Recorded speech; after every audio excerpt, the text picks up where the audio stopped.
bill seeking to establish state police in Nigeria, and this came following the consideration of the report for the review of the 1998 Constitution of Federal Republic of Nigeria as amended, which was presented by the chairman of the committee, Senator Barrow Libra. In its clause 17, the bill deals with the appointments, command, direction, and tenure, which shall be headed by a commissioner of police and will be appointed by the governor of a state, which is subject to the approval of the House of Assembly.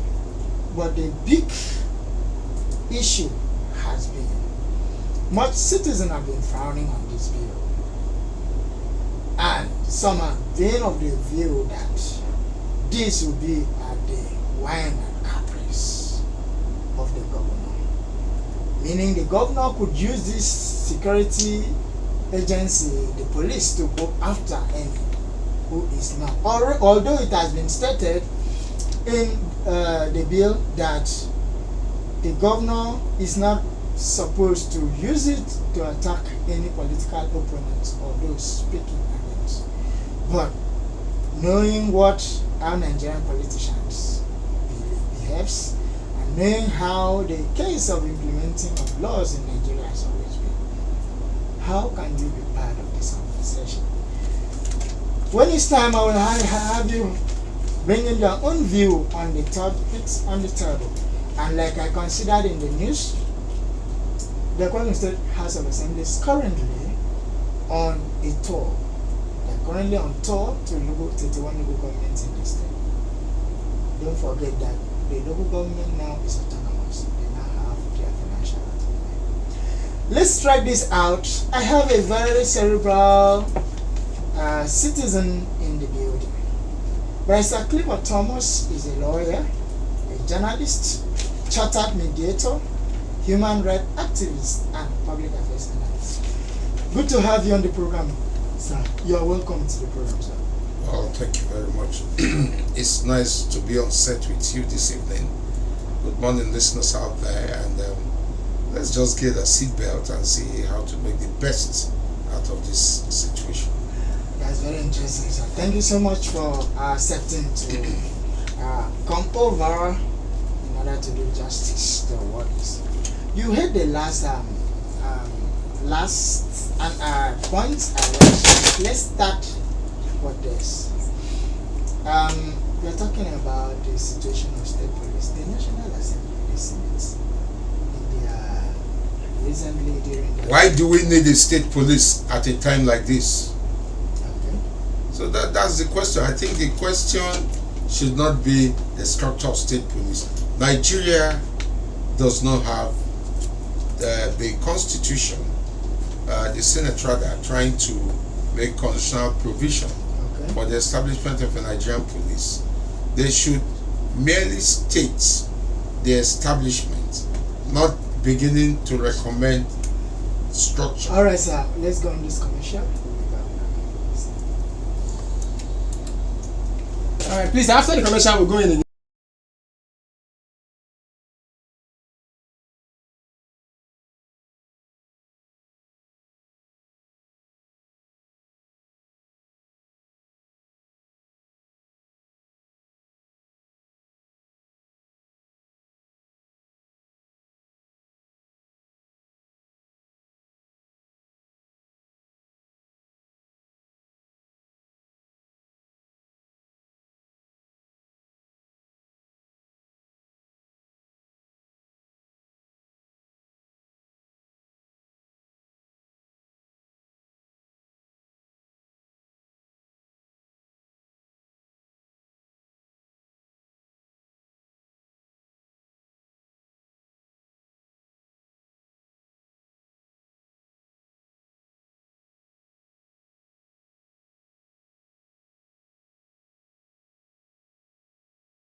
What's the state police?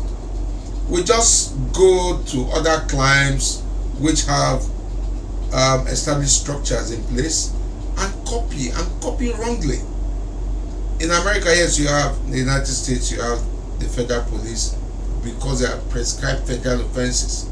You have state police, you have county police, and all of that. Can we actually replicate that?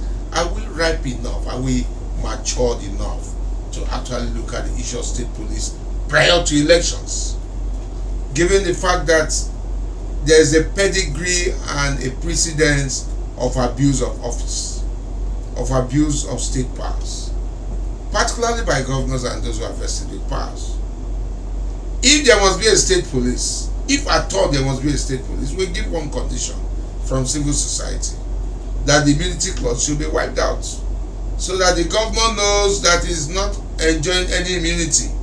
You can't be the only one, and you and the deputy governor enjoy immunity in the state, and yet you are still saddled with so much powers that you can kill, you can bring to life, you can take from life, you can do anything. No, there must be some measure of control. There must be some measure of sanity. It was Peter Botha in 1989 who said that the South African black they are not ripe enough, they are not matured enough to govern themselves, and we are seeing it play out now. It's playing out on xenophobia. It's playing out on their insecurity. They are not secured. They are afraid of competition.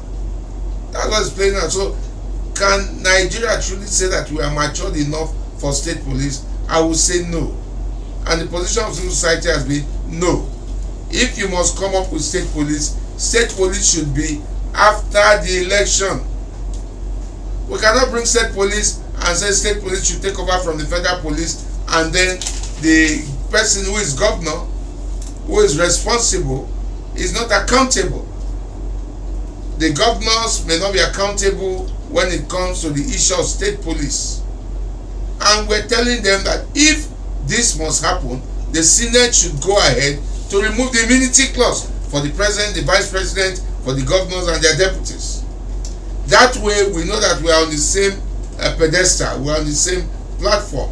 Nobody has undue advantage of the other person. You can't take undue advantage of the man who does not have authority to control the police.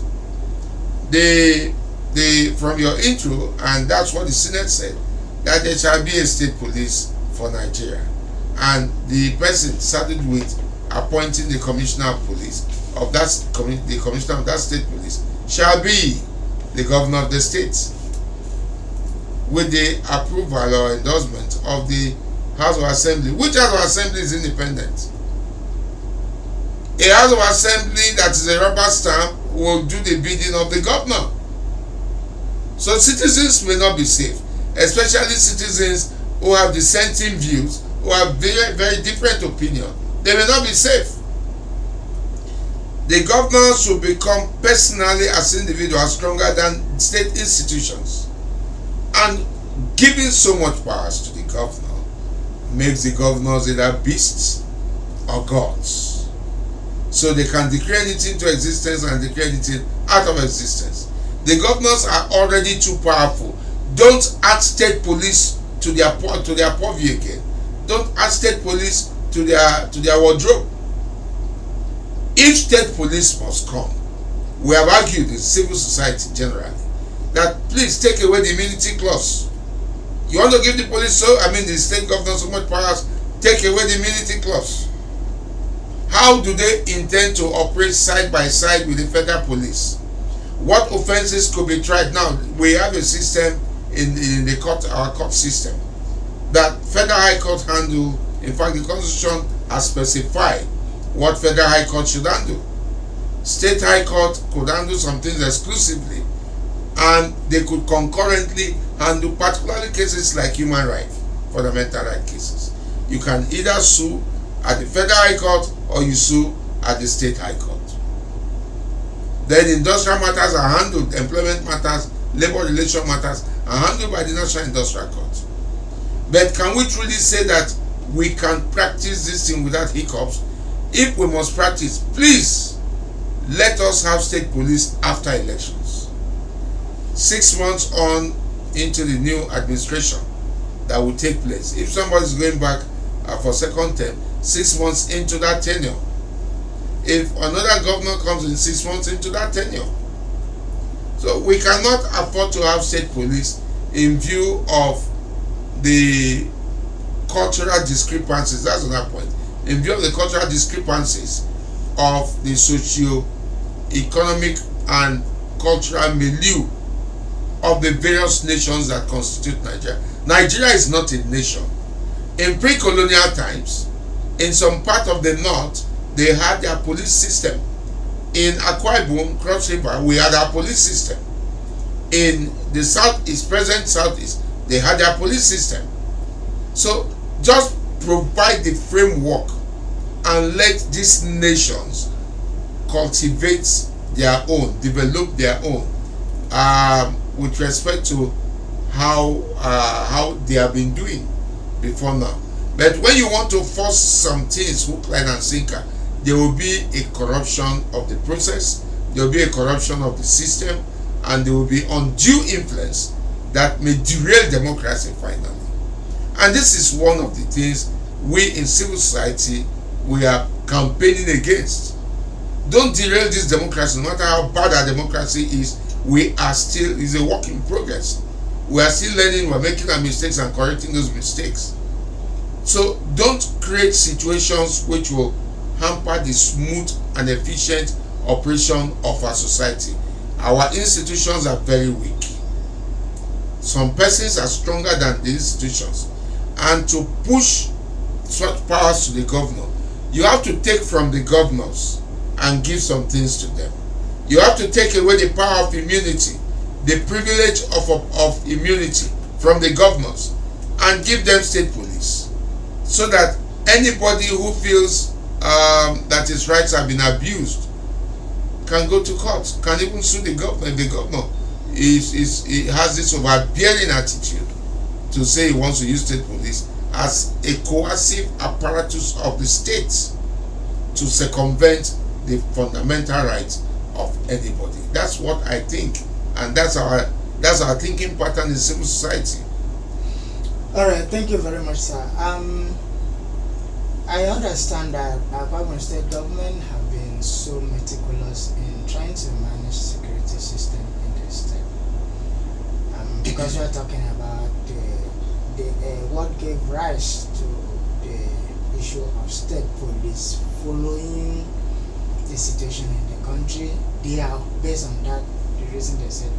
But then coming back home, recently, like what the state government did, approval of the community watch, and then the governor some weeks ago invited all the youths, village president. We give it to the governor.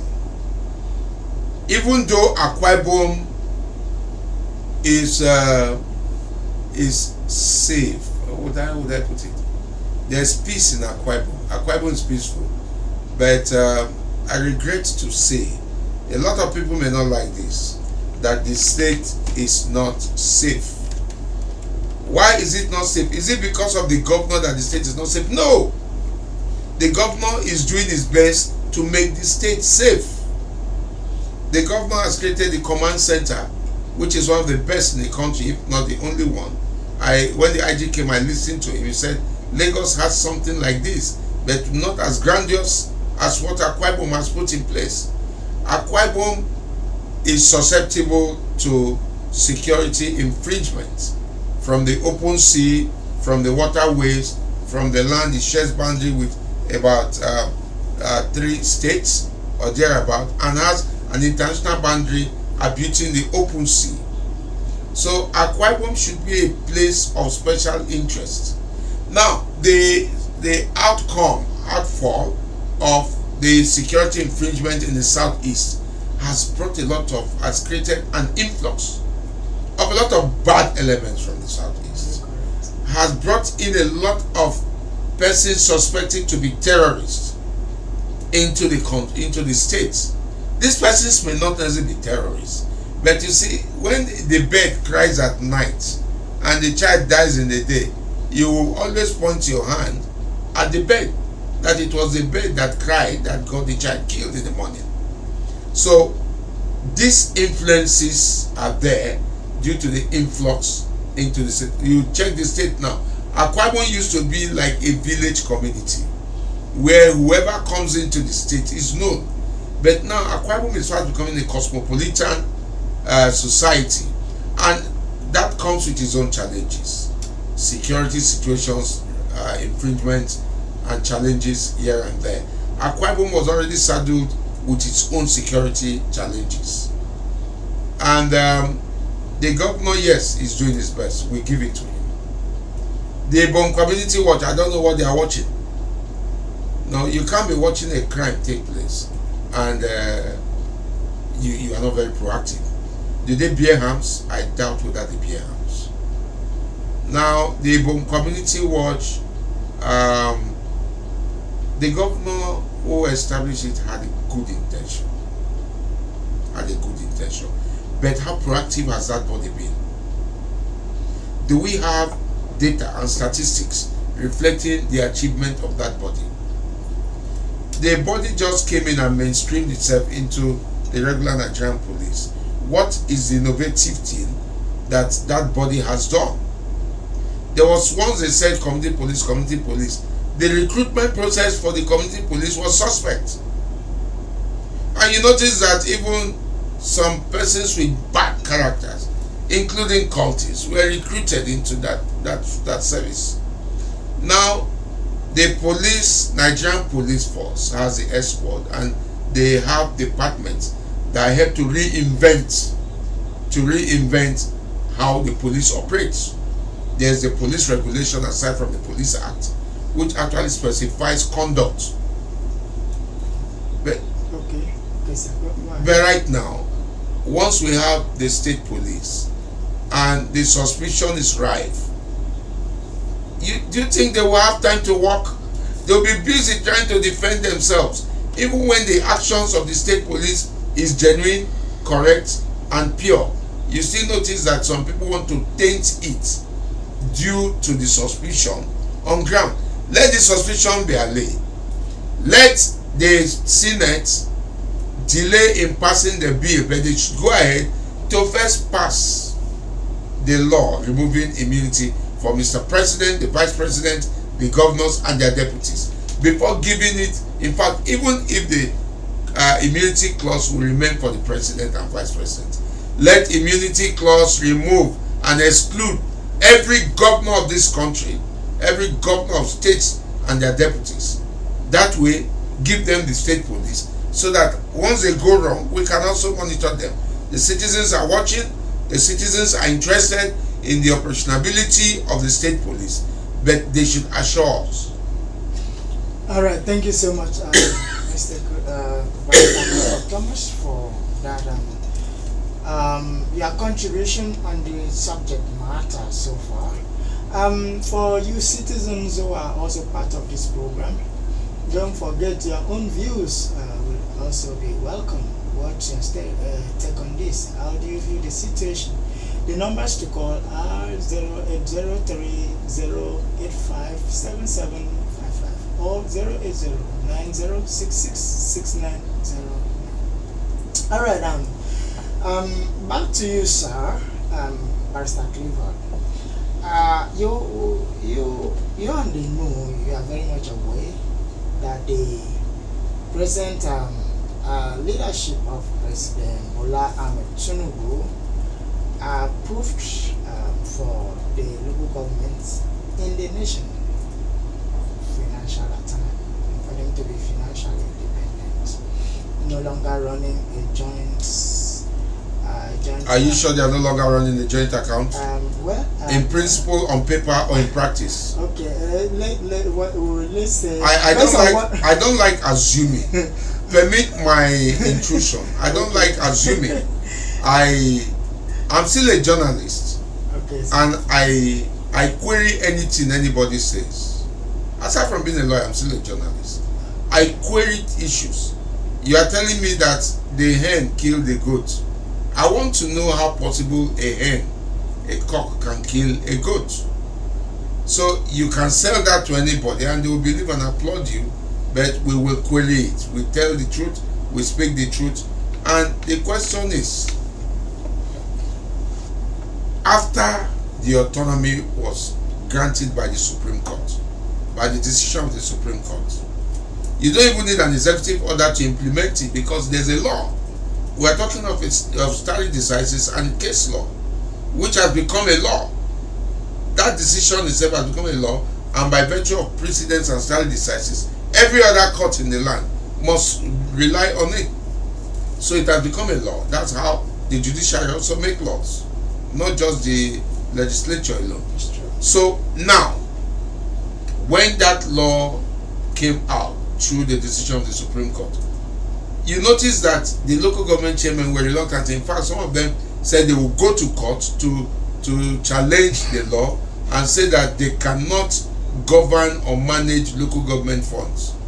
Now you can imagine a commissioner in Akwa Ibom State resigning to go and contest chairmanship of the local government, possibly because of the large amount of money involved. I'm very sure he believes he can do something. He can influence his people and affect the lives of his people positively more than being a commissioner. So he went contested. It shows that the local government system is more lucrative. Virtually everybody wants to contest that. In fact, I think once we make it more attractive, we will reduce the number of persons who wants to be governor. We will take more persons who have some degree of sanity, who are very sane, to go and contest that position. So autonomy came. Can we truly say that there's financial autonomy in the local government? It was agreed that all the local government councils should open account with the central bank where their monies go to. No need for joint account, no need for first line charge from the state. Now govern your state, your local government.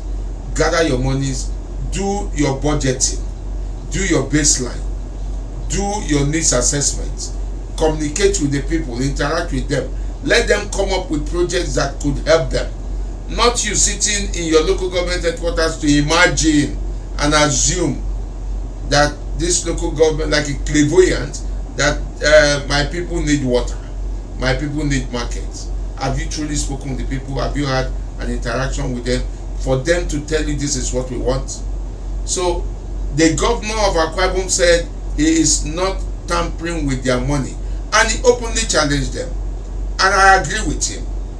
If the governor is saying he's not tampering with their money and openly challenge them, that please come out and tell us we tampered with your money.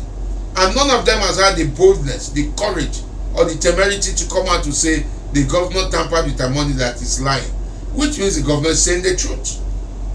Because if the government is touching your money and you don't have financial autonomy, you should be able to come out and say no, the position the government took was wrong.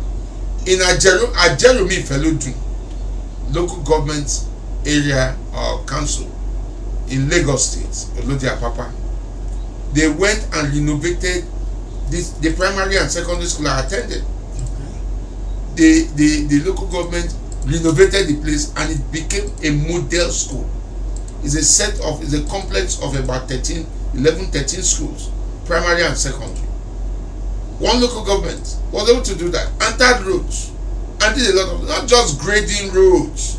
Stop pushing, local government should stop pushing developmental activities to the states.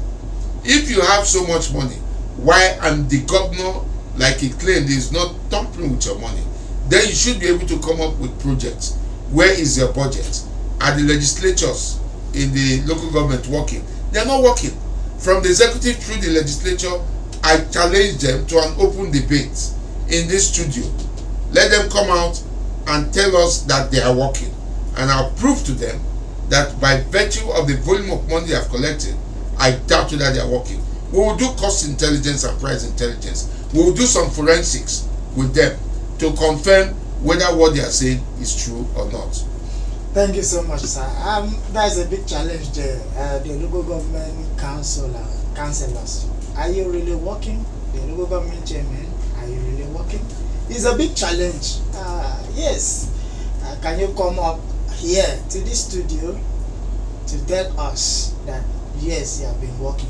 Then that now raised another eyebrow, because recently I think there was a case before that I'm gonna state before coming down to what I considered a while ago about the situation of the legislative chamber in pertaining local government, as the House of Assembly is currently carrying out their oversight on I want to blame the House of Assembly. They slept over their oversight functions, because they could have immediately autonomy was given. They should have activated the process of supervising them. You go around comparing what is happening. The rot wouldn't have been there. If the EFCC is to conduct a forensic audit, you'll be amazed at the rot that may be found in the local government system. So now that the House of Assembly has gotten up, that committee has woken up, the Assembly, the committee should be able to go around. What they discovered in Badeni is replicated in so many other local government councils. So once they can use Badeni to set example, let them not collect monies to close their eyes. They will be helping the people whom they are elected to represent in their various state constituencies. If they can hold the local government accountable, there must be transparency, there must be probity, there must be accountability and probity at the local government councils. So once they do that, they will be helping the state. Now let me also state this. The local government administrators are not helping the governor, because the governor is busy doing what the local government should do. They are not helping the governor. And the State Assembly may not have also helped the governor by slipping over their supervisory role of the local government. Now that they have woken up, we congratulate them. We tell them, thank you for waking up, but go to the field and look at what you should do. The governor can't be doing everything. What the governor should do is exclusive to the state. Though in the state there are 31 local government areas. But what the government should be doing should be the mega project that touches on the lives of the people, which are also sustainable. Any project the governor brings out should be sustainable. This project should be able to fund itself and reinvent the welfare of the people. But for the local government system, I also challenge them that they should, if any local government chairman contests what I am saying, let him come out. I'm ready to face him openly, because you can't be doing grading of roads. Your local government, the roads are bad. Your local government, there's no good water, and you're expecting the state government to come and put water. No! If the state government does it, we are going to do an open memo to the governor that please concentrate on what is exclusively your duty. The state government needs money to conduct certain projects. The local government councils have been given money.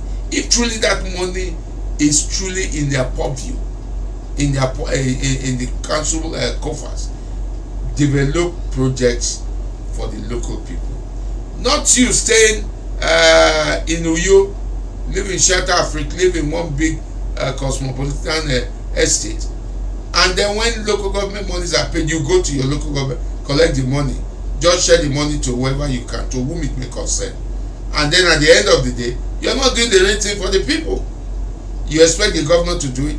No, we'll tell the governor not to do it. All right, thank you so much, sir. You are really breaking this down to the citizens. I believe a whole lot of them are listening. Please, what's your take on the topics on the decks? You heard all that is being discussed here. The numbers to call, be part of this conversation by calling the line 08030857755. Again, 08030857755. Call to be part of this conversation. Of recent, like you read some points, sir, on the program about the relationship, strained relationship between the local government chairman and that of the council. I did not raise that. Yes, you did not raise you said that the House of Assembly committee that raised that, and I agree with them. They observe that there's a strained relationship between the executive and the legislature. It doesn't need to be so. Okay, and you also said that it appears that the legislature are not really doing their work. So no, it does not appear they are not doing their work. Oh, thank you so much. So, sir, what do you think? Is the problem with the crop of the individuals who make up the legislature? The problem is the system that threw them up for leadership position at the local government level. Let the people, the real people of the local government, have the opportunity to elect, not select, those who should become chairmen of councils or councillors in the councils. We should be able to do a midterm review. They've been there for about 2 years now. We should be able to do a midterm review of their performance. They are not the ones to score themselves. Civil society, journalists, and the independent masses of the critical masses of society should assess them. And once they assess them, they will sit up. It pains me, it pains civil society generally, that people will be shouting President Tinubu, whereas he said, I've given monies to your governors. And the governors are saying that monies have also been sent to the local government. So when you shout President Tinubu, shout the governor, shout on the local government chairman, they must tell us what they have done. And if what they have done is not commensurate with the monies they have collected, we should be able to invite the EFC, the anti-graft bodies, to come and investigate them. And that's the same thing we want for the state governors. Before you give them state police, remove immunity, withdraw immunity. All right, thank you so much, sir. The numbers to call to be part of this program is 080-3085-7755. Then the call line now is open for you to be part of this conversation. Don't fail to be part of it in order to bring your views on the desk of discussion. You are very much welcome. 080-3085-7755. That's the number to call. Okay, sir. Recently, what transpired in one of the local governments was the case between the local government chairman and councillors. All right, please, let's go on this break. Please, we'll be back. Please, let me have it.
The executive and the legislature in the local government is highly reduced.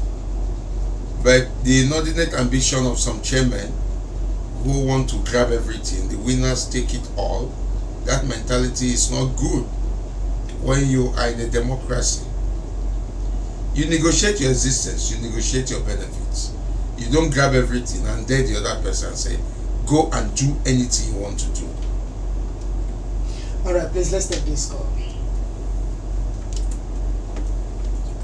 Evening. Hello, good evening. Good to have you. Yes, my name is Vincent Oko, calling from Abak local government. Okay, thank you. Yeah, my own opinion is that the system that they use to elect our leaders is faulty. The so-called local government chairman does not even have a knowledge of administration, but that is somebody that is head of a council. He does not know anything, neither nor having an agenda for his people. So, such a local government chairman, what do you think he can do for his people? Nothing.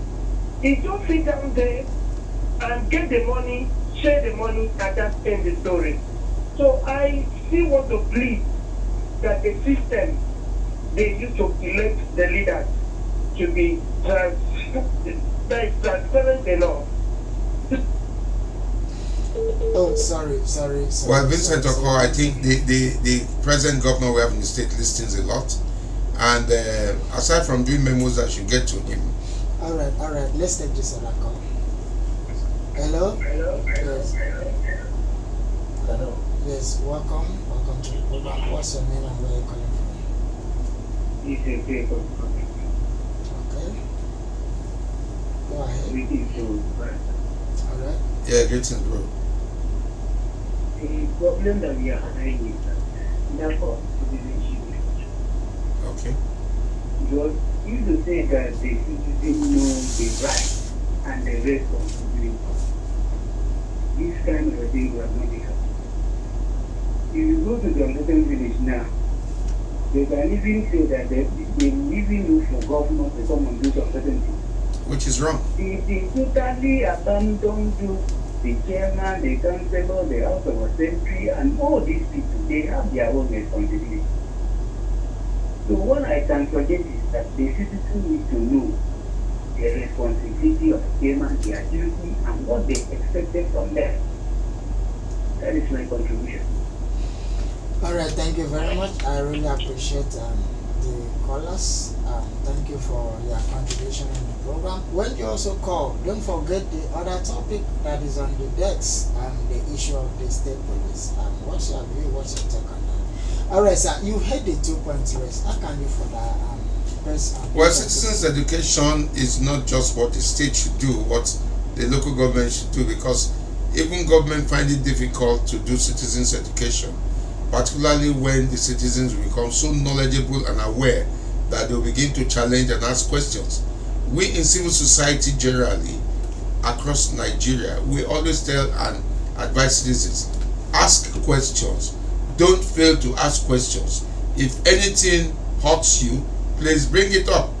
Ask them. There are persons responsible for certain levels of work. Your councillor, if your councillor is not showing capacity to making bills and for good governance of the local government and its ward, please go ahead and ask why is he not doing it. How much came into your local government last month? You must know. You must know so that you can ask the chairman. We had 700 million naira that came into local government A. What have we done with it? Let him tell you the governor is removing money. Let him tell you that, oh, he is building a hotel in Abuja, so he needs to do it on behalf of the people. How many local governments in this state are even doing investment? No investment. No investment in agriculture, no investment in health, no investment in education, no investment. Investment are assets, projects that are assets, not liabilities. No investment in transportation, such that you can see the returns on investment coming. You can glean the monies from the return on investment to do bigger and better projects. So we should be able to hold our local government chairmen and councillors accountable. That way, we must not sit down and expect, the governor should come and put water in my local government or build market stalls, or the governor should come, the state government rather, should come and pave roads for us. The tiling of roads, local government areas and councils are doing them now in some other states. I just mentioned Lagos. In Lagos State, for instance, a TIOSA local government has invested so much in properties, in real estate. How many real estate, how many housing estates do the local government councils in Akwa Ibom have? We don't have. What are those things that can bring monies How do you involve and include the people in the governance of the local government, which is supposed to be the closest government to the people? Everybody wants to run to government house. The government is a human being. It will break down if he keeps listening to everybody. Let the local government chairman take off the burden of development from him. I'm not speaking for the governor. I shouldn't be speaking for him. But I mean, if you see a man who is doing his best and is almost laying prostrate and collapsing at the altar of his intention to do good, you must also pity him and say some things about it. Thank you so much, Barrister for Thomas, for your take and contribution on this topic. All right, I also have a little concern here, still on this issue of local government legislature. To some extent, okay, please let's take this call and then hello, good evening. Yes, good evening. Good evening. What's your name? I'm calling from Ibadan. Okay. My name is Victor. Victor, welcome. Yes, I'm really trying to get over there. All right. What's the problem I'm having this stage? Whenever you talk about to look for the people that work with government, you see everyone started from me. This is my special. It's like around 11 days we have this same conversation. When one former man was security, he said that we should check the people that work with government. That company is very problem for the people that work with government. And listen to see if people will call and say, no, we need to come and convert this thing to different station. I wait for quite a long time. I only thank God for the guest. That simple means government really work with this thing. But the people around him are the people that want to turn things over. It will not work because we have a good government. I really thank God for government because they know that they have the strength to take over the job. By this time, the election that we really prepare ourselves will have turned upside down. I thank God with this kind of man that with time to time, we would like to, because if I have any way to meet with this kind of person, I would like to put myself so that we can correct and move this state at least. Thank you. All right. Well, you can. Thank you so much. You can start where you are. You heard the contribution of the last caller, appreciating the governor, and then where the governor has done well, we will say the governor has done well. Where he has not done well, of course, we should be able to do memos to the governor, and the governor should be able to read the memos because these are contributions of the citizens. Interesting. And where the governor chooses not to listen, the public will hear. Will let the governor hear through the public. That's our position in civil society. So where he has done well, of course, but right now, the way the burden on the whoever occupies the office of governor, with the mentality we have that it is the governor that must do everything, is wrong. Allow him concentrate on his statutory and constitutional work, while you also concentrate on your statutory work at the local government level. That's our position. All right. Oh, there was a bit. Sorry, I was a bit talking about the powers of the local government legislatures, because you mentioned about the councillors doing their work, really knowing what they do. I understand some of the citizens were concerned about the crop of the councillors, that this is due to false selection. Have you taken time to assess their psyche? Well, I wouldn't speak for no, you cannot, because some of them, you meet them, they are very discordant, very cacophonous voices, and they don't say what the people should need. So they expect the governor to become a class prefect, whip them into line, but that will also be wrong, because you must assess the capacity of whoever is contesting or is seeking for office as a councillor or local government chairman. It is not a place where you patronize people. It's not a place where you bring mediocres. You allow people choose whoever they want. and money politics should be de-emphasized at that level. Once the local government is right, once we get it right, You can get it right in the entire state. in 31 local governments, if they are right, they get it right, the governor will do less work. Sir, would you also be of the opinion that even okay, let's take this call, I'll ask that question. Alright, you are A. Welcome. Good evening, welcome. What's your name and where are you calling from? Okay, I am Andy Kanabati. I'm coming from today. Alright, right on in Canvas. I've heard the questions now, and I'm so delighted to talk. I think the problem of this state and the local government as well is the issue of democracy. The only profess to practice democracy in this country, even in the state and in the local government as well. But as it stands like this, we are operating selective form of government. Because concerning this government of the state, these people should be accountable to the public because they are public servants. But the ones they have forefathers that are assisting them there, they are accountable to the government. So I think the problem of this land is for them to go back and practice the real democracy. Thank you.